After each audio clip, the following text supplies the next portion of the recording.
When you cook on the stovetop, the first thing you do is oil your pan. In the cookbook, it usually is one of the first steps. And it's usually one of the most important.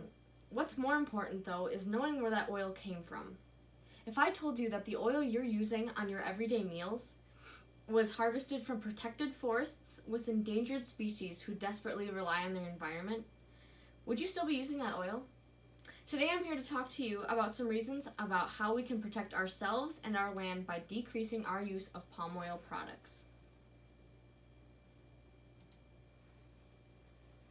I became very interested in the relationship between palm oil and the negative impacts all the way back to when I was in middle school. My favorite animal was the orangutan, and it really scared me because I learned that due to harvesting and deforestation factors that these creatures might not be in the world. They might be extinct in the next 20 years.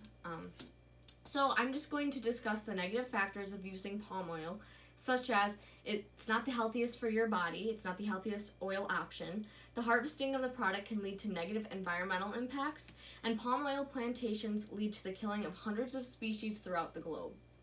First, I'm going to talk to you about some negative factors of palm oil that it has on our health. Okay. Though palm oil is healthier than butter, it is the least healthiest cooking oil there is. Vegetable oil and olive oil and canola oil are liquid at room temperature, rather than palm oil, which is like a solid. It comes in a container and it's a solid. Choosing a different oil is a healthier option, and it is also safer. This is difficult because palm oil is found in so many products. It's found in coffee creamers, chocolates, ice cream bars, practically anything that has sugar in it it might have some form of palm oil. Palm oil also poses a risk for heart health. Palm oil is 100% fat, and half of that fat is saturated fat. Palm oil may increase certain heart disease risks in some people.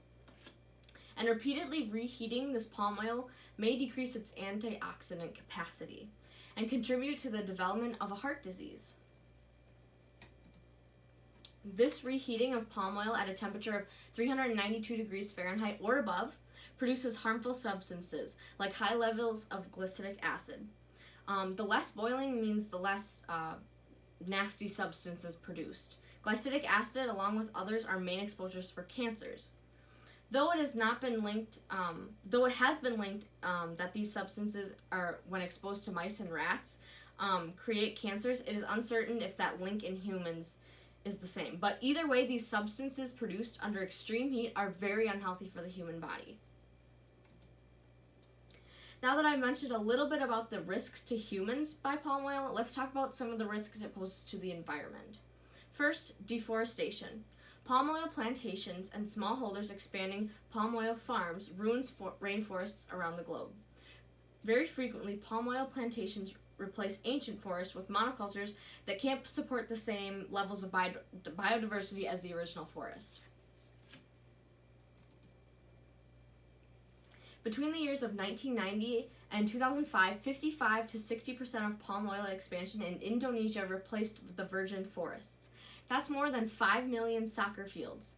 This is a very negative impact because when trees have stored CO2, when they are cut down, that CO2 has nowhere else to go besides the atmosphere, and those excessive amounts are not good for the environment.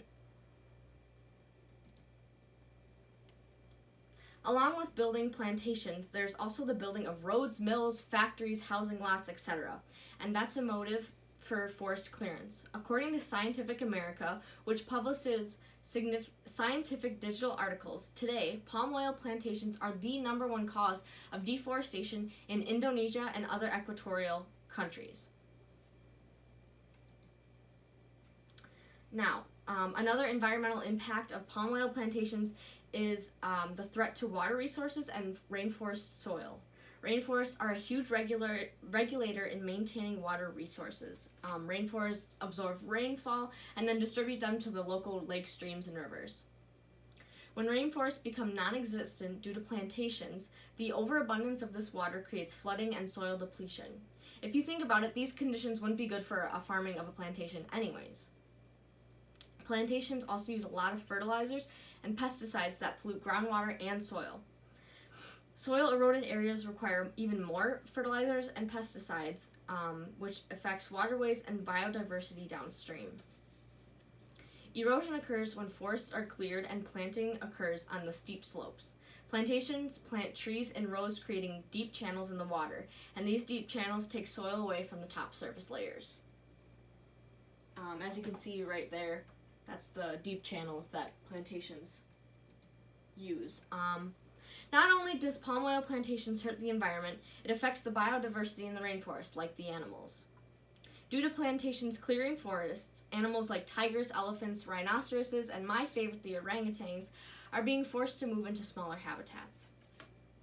The rainforests these animals live in are very unique, making it really hard for animals to adapt to different environments. Often, these areas are palm oil plantations, and where animals struggle to find food and shelter and ultimately end up dying.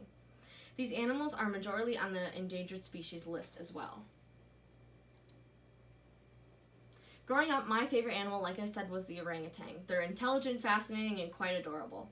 They live on the islands of Borneo and Sumatra, popular for palm oil harvesting. Here's a quote from Jane Goodall, who is a primatologist and anthropologist, that says, "Orangutans have been living for hundreds of years, never overpopulating or destroying the forest. I would say in a way that they have become more successful than us as far as being in harmony with the environment. These precious animals are becoming endangered due to our own human involvement to their environment, and the removals of their forests along with the threat of poaching." Palm oil plantations open up previously inaccessible land areas of forest that further increases the amount of illegal hunting and poaching. The Sumatran elephant is one of the most popular targets for poachers, even though it is protected by Indonesian law. Elephants all over the globe are being harvested for their ivory in the tusks. Through palm oil plantations, they are to blame for the decreasing of Asian elephant populations. And in the last decade, around the world, 142 elephants that are known of, that are documented of, have been killed by poison or gunfire, but only one of those cases was brought to court. Most illegal hunting occurs as little as 50 meters away from palm oil plantation land. Poaching is a negative impact for endangered species, ecosystem stability, and biodiversity. Along with illegal hunting comes the illegal trade, which leads to civil conflict and the exploitation of industrial weaknesses. In conclusion, I've told you a little bit about the problems of palm oil, including our own health risks. Harvesting can lead to negative environmental impacts, and palm oil plantations are to be blamed for the killing of hundreds of animals throughout the globe. Not all palm oil plantations are bad. Some produce regulated, safe palm oil for the community, and some are very environmentally friendly, which produce jobs in poor island communities. But most of the U.S.'s palm oil comes from unprotected palm oil plantations, in which cases go unnoticed and uncharted. If you feel passionate about the safety of ourselves, like I do, our animals, and our environment, consider buying palm oil-free products, using options like vegetable or olive oil in your cooking, and always know where your food is coming from. By doing this, you're not only benefiting yourself, but the world around you.